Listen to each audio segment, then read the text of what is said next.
Welcome to this webcast of Leaders Who Ask. These webcasts are designed to help you implement the coaching skills and the questioning techniques that we've taught you and that we've explored together into your everyday work. You might remember that I quite often say, I don't really care what you know, I care what you do. So we've got some really good knowledge.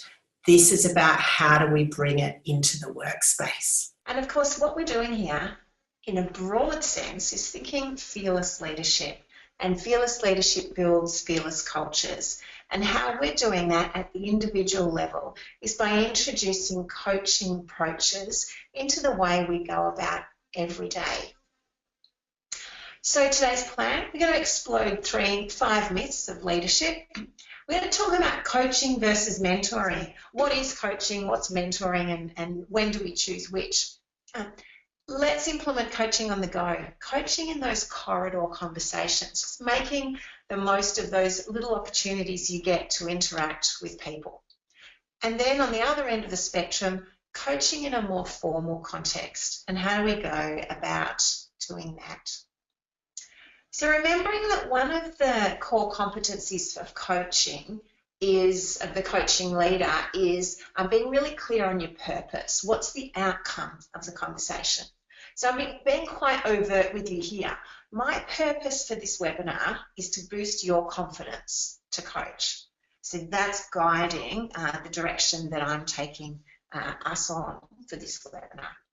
So 5 myths about leadership. Let's just explode some of these myths. These are things that I hear and I think, no, that's not leadership. And the first one is that leaders must have the answers. And this is an especially important one for new leaders. So for someone who's been within the team and then has been promoted to lead the team, there's often a real sense that you need to have all the answers. But actually, it's okay to not have all the answers. No one expects that you're going to have the answers yourself. In fact, your team want to be involved in creating the answers. Leaders who coach are curious and they draw out wisdom and ideas from the team. And in doing that, they're empowering others to contribute. And this is what results in a much more of a shared accountability towards the outcome. The second myth is that technical expertise matters. And actually, your technical expertise is secondary. Your technical expertise is often what gets you promoted. You might be an excellent lawyer, an excellent nurse, and that gets you leading the legal team or the nursing division. But once you get into that leadership role, this is where the rules of the game change. Now, as a leader, your success comes from your team's success and not from what you personally know. Your technical expertise is important, absolutely. It's necessary, but this is a new game. It's your leadership expertise now that matters. Your team needs ownership of the answers, and they're more likely to own the answers if they've been part of developing the solution. So don't just give them the answers. Coach your team to be part of the solution. The third myth is that people don't want negative feedback, that people can't handle negative feedback. Actually, people want feedback. People want the bad news that you're uncomfortable to give them. And research has found that people want corrective action more than praise, as long as it's given in a constructive manner. And there was one survey that showed that 72% of people said their performance would improve if their manager provided corrective feedback. So improve performance, offer feedback. And the fourth myth is that good leaders provide clear directions.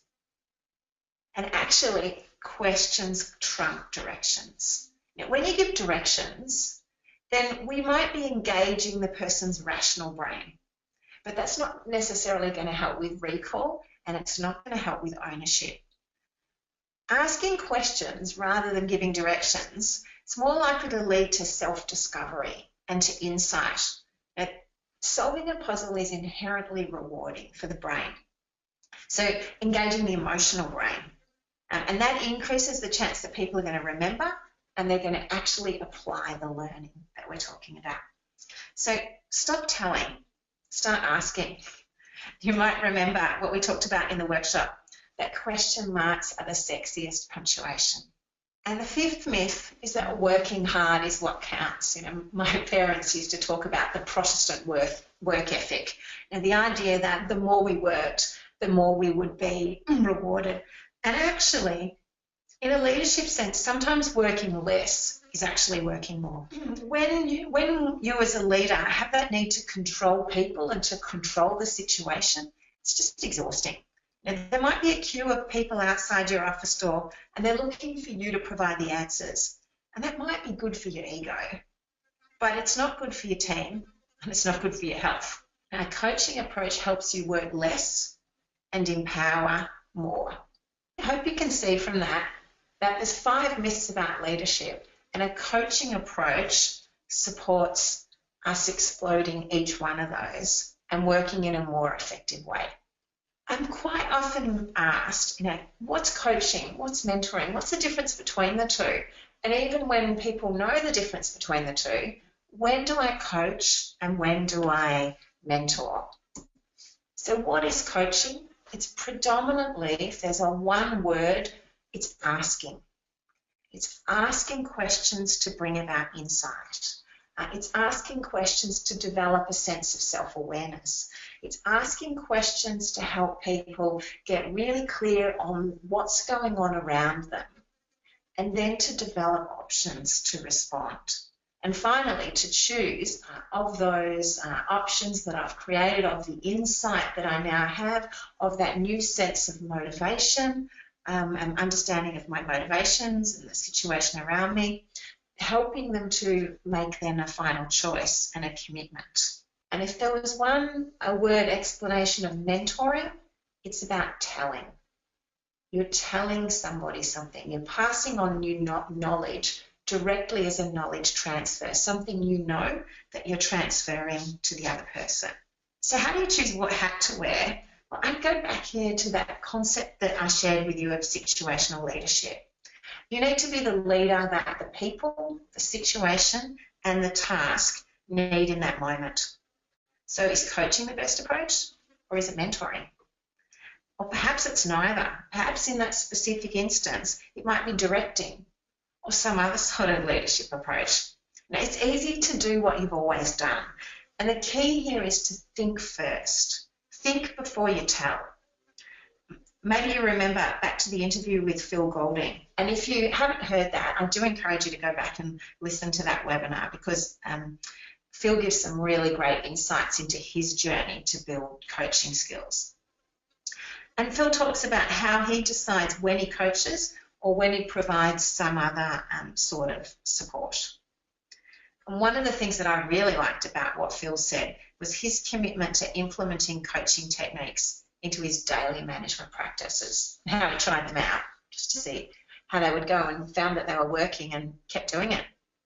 So coaching on the go, this is about introducing a coaching approach into just those little conversations that happen through the day. You know, the corridor conversations. It might be as you're walking into a meeting with somebody. It might be you meet someone in the lunchroom, or you just having a conversation with them while you're waiting for a lift. This isn't a formal coaching conversation. It's just the opportunity to introduce a coaching approach into the way you lead. So what five tips here. And the first one is to ask yourself, what do you need to believe? What do you need to believe about yourself or about a coaching approach so that you're okay to begin? You know, do you need to believe that it's okay to not have the answers? Do you need to believe that it's okay to step forward with a question? Do you need to believe that a coaching approach could work for you? What do you need to believe so that you're okay to begin? Now, stop already on the advice. Our default response is so often to provide the answers, to fix the situation. And the most important thing I think here is just stop. Stop on the advice. Make a conscious decision whether advice here is the best approach. So we've stopped on the advice and we're ready to ask a question. A really useful approach is just to ask them, what have you already tried? And once you're clear on what they've tried, because perhaps that was what you might have gone straight in and suggested, then ask them, what do you think you're going to try next? What do you think you could do next? And then having heard that, and only then, offer a suggestion. If you've got an idea that you think is going to be more effective and it needs to be significantly more effective than the options that they've tried, then offer it. But it's a suggestion. Okay, so you've already tried this and you're thinking about these things. Have you thought about this? Or have you thought about the implications of those suggestions that you just made? And what would happen if this were to happen next? So start with what they've already tried and then what they think they're going to try next. Because them implementing something that they're fully committed to that might be an 80% solution will be far more effective in the long run than committing 50% or even less to an 100% solution that you might offer. So the fourth tip, be comfortable with the silence. The silence is their thinking time, and avoid the temptation to fill in that space. It's not an uncomfortable silence. If you ask somebody a question and they're silent, it's usually a good sign. It's because they're thinking. So get comfortable with the silence. Remember back to the 80-20 rule. If you're speaking more than 20%, then you're probably not coaching. You should be listening 80% and speaking 20%. And the fifth tip, the coaching on the go, is to just commit to getting started. And get started by just using 1 or 2 coaching questions. Just bring 1 or 2 coaching questions into your corridor conversations and notice the response you get. And how did that work? Get curious about it. What's working well? What do you need to tweak? Just get started. And if there was a 6th tip, because I did say there was 5, but if there was a 6th tip, it would be keep going. Take Phil's advice, just make it happen and reap the benefits. So to formal coaching now, that when you actually have an intention to sit down with someone and have a coaching conversation. So how do we prepare for that? And yes, the coaching model is important, and we'll talk about that in a minute. The most important thing, as I'm sure you'll remember me saying, is your state, the energy that you bring to the conversation. Your state matters in this coaching conversation. And we talked about the core competencies for the coaching leader. And there's 12 of them there. So that's a lot to think about. We covered 7 of them in the program. Let's not try and think about all of them. Just choose one of them, just one to focus on. Improve your strength and your skills and your comfort just in that competency, and then move on to another. Don't try and spread your energy right across this. So the ones that we talk about that were the key ones are these 7 here. So which one is most important for you? Which one's the biggest challenge? Is it about being curious? Is it about being open to people's ideas, to approaches, to styles, to their beliefs, rather than sitting in judgment on them? Perhaps for you it's courage. Perhaps it's the courage to commit, to open yourself to people and to be vulnerable, to open yourself and have the courage to hear their stories.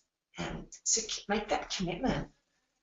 Perhaps it's the questions that are biggest challenge for you. So just focus on that sexy punctuation. Let's get more questions into your conversations.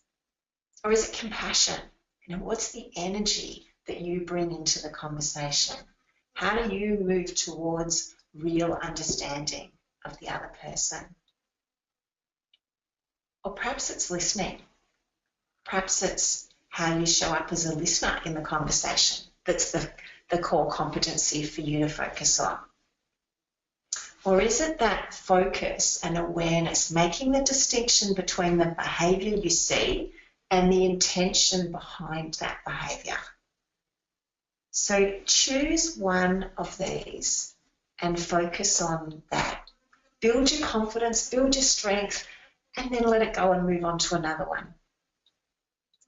That's a fairly general tip, I know. And when I was thinking about, what would be my most important advice, my strongest advice for starting formal coaching conversations, it so depends on where you are, which is why I say your state matters. Choose the core competency that you need first to build and focus on that one.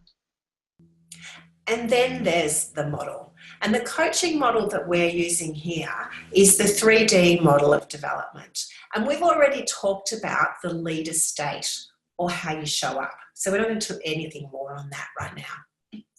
The second thing we need to be clear of as we're leaders, becoming leaders who ask, is the context that we're working in, because change doesn't happen in a vacuum.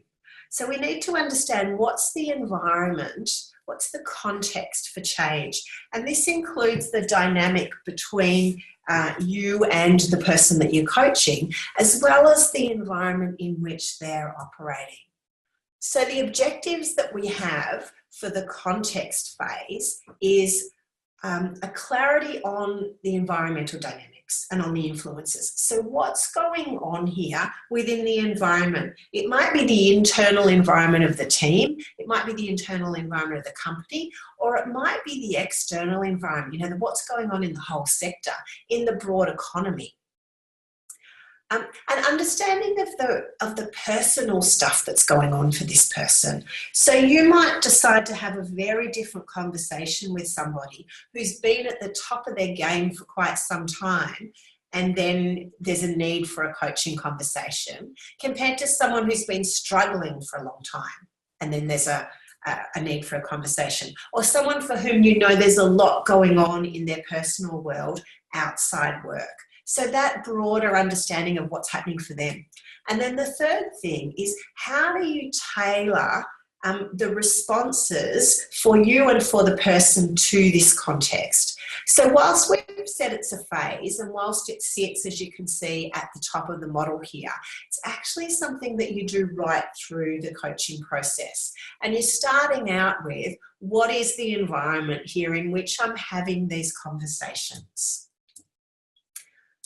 So the second, let's call it the first step, because this really is a 3-step model of discover, decode, and design. And then there's the context and the leader state that sits around it. So the first real step is discover. Oh, going backwards here. The first step is discover. And what we want to do here is build awareness. It's building our awareness. Most importantly, it's building the awareness of the person that we're working with. And the key question we're trying to uncover is, what's the issue here? Now, we want them to understand the issue and understand the potential implications of that issue. And so the outcomes that we're looking for in Discover is clarity on the issue. Now, I use issue broadly here because it could be on the problem, on the opportunity, clarity on the time that we've got together today in this meeting and what we're going to do with it. So let's build clarity around that issue and understand its impact. The second thing is to develop buy-in. Buy-in for these conversations from the person that you're working with. We want them to be open to be exploring new ways of thinking, new ways of being, new ways of acting. Because if they're not open for that, this conversation isn't going to go very far and it's not going to be very effective. And finally, we want agreement on the goal. So what's the goal of this coaching conversation? Or it might be, what's the longer term goal? And then the sub goal is, so what can we get to today? Because this might be a bigger goal than you can address in this one conversation. So what's the broader goal?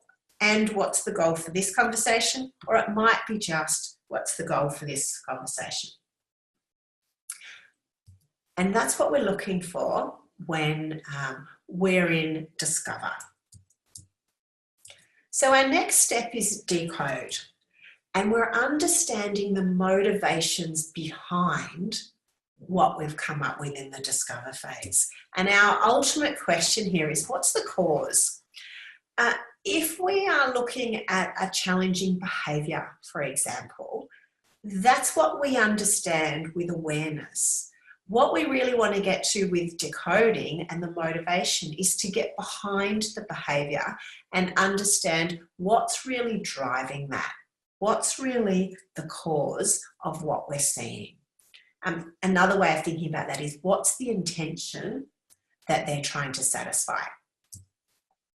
So the outcomes that we're looking for in the decode phase is collective curiosity.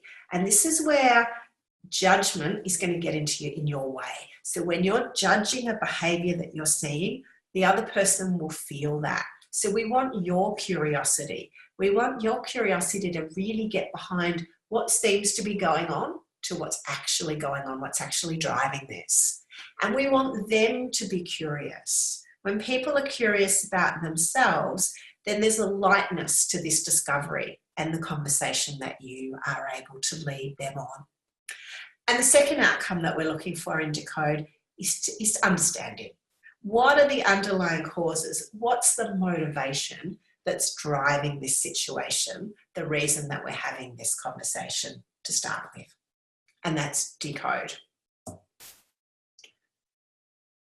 And finally, design. Oops, that's all come up at once.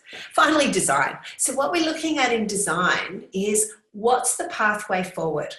So we've established and discovered that we've got some challenge or some issue or some opportunity. And then in decode, we've started to understand what's really driving that. Now that's great. That gives us insight and awareness. Insight and awareness isn't change. It's only by taking action that we get change. So that's where design comes in. We're co-creating a way forward, and we're answering the overarching question of what's the action here. And so the outcomes we're looking for is a clear action plan. And this is the important bit that the coachee is committed to achieving. An action plan that you're committed to achieving is lovely, and not much will change. It needs to be an action plan that they are committed to achieving, and with accountability measures. So accountability measures, how are you going to know? How are you going to know that you've been successful? What can I do to help you with that accountability? The second thing we're looking at is to be clear on what support's needed. Who's it needed from? How's it going to be accessed? Now, clearly, the support that you offer is critical in this, but you might be able to suggest, if they can't come up with it themselves, other ways that they can find support, or you might be able to offer other types of support. And the third outcome of design is that shared belief that they can do something with this. With any coaching conversation, we're trying to build awareness and understanding. We're also trying to build capacity, and that capacity to respond. And that comes from someone's belief, someone's confidence that whilst they haven't nailed this yet, that they can. And your role in that is absolutely critical. I seem to have these slides a little bit out of order. I hope I'm not confusing you. I'm sure that you're so across this that you're noticing. So that takes us right around the model. We're understanding what's the issue by doing some digging around discovering, and we're building our awareness and the awareness of the other person. And then we're decoding what that really means. What's the cause of that? What's the underlying motivations behind that? What's their intention? And understanding that, we're designing a pathway forward. We're co-creating, or we're leading their creation of an action plan that they are committed to. And in doing that, we're very conscious of how we show up as a leader and the context in which we are operating and the context in which they're operating. So this is a skill. Coaching's a skill, and we all need to start somewhere with a skill. Now, when we learn a physical skill, like rollerblading, for example, we don't expect to be able to get it right immediately. And when we're being realistic, we don't expect to get coaching right immediately either. So get started, start learning, and see how it goes. We have a live Q&A coming up. Any questions that you've got that might have come out of this webinar, or experiences that you've had in applying your coaching skills over the last couple of weeks, then email questions to Melinda and we'll make sure that we cover them off in the Q&A. There'll also be an opportunity to ask questions live in the moment. Email questions in advance are really helpful too. And there's a link on this website, on this webpage, so make sure you go in there and register for the live Q&A that's coming up. So it's time to get out of your comfort zone, and into the learning zone. And I look forward to sharing with you your coaching adventures. Good luck and enjoy.